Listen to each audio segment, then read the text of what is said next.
தம்பி, பழத்தை சாப்பிட்டு தோலை குப்பை தொட்டியில போட வேண்டியதானே, இப்படி பாதையில வீசுறீங்க? போங்கண்ணே. என்னடா தம்பி இவ்வளவு ஆக்ரோஷப்படுற?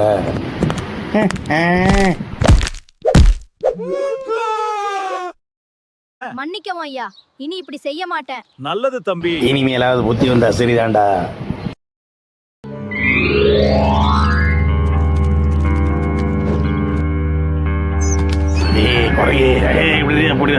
எடுத்து போயிருச்சு. ஐயோ, ஒரு தார் ஃபுல்லா கொண்டு போயிடுச்சு.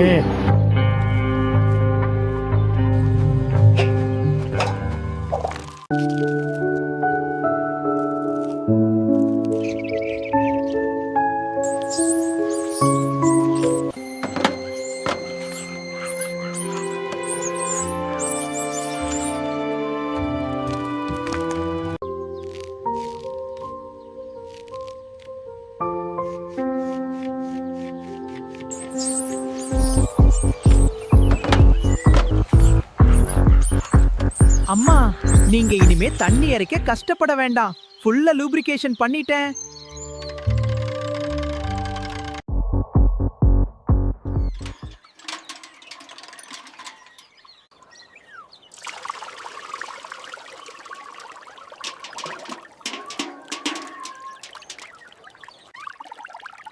இப்போ இதில் நீங்கள் பார்க்குறது வந்து ஒரு சின்ன சிரிப்பான முயற்சி லூப்ரிகேஷனை பற்றி. அதாவது என்னுடைய கஸ்டமர்களுக்கு நான் பொதுவாக சொல்கிறது உண்டு இந்த விஷயங்களை. என்ஜின் அல்லது வீல் எந்த இயங்கும் பாகங்களோ லூப்ரிகேஷன் இல்லாமல் என்ன ஆகும் அப்படிங்கிறதுக்காக இது ஒரு கதையாக நான் சொல்லிகிட்டு இருப்பேன். இது என்னோடய கஸ்டமர் ஒருத்தர் வந்து இதையே நீங்கள் ஒரு வீடியோவாக பண்ணி போடக்கூடாது அப்படின்னு சொன்னார். மற்ற மெக்கானிக்கிட்ட இருக்கிற அந்த கஸ்டமருக்கு இது ஈஸியாக புரியும்.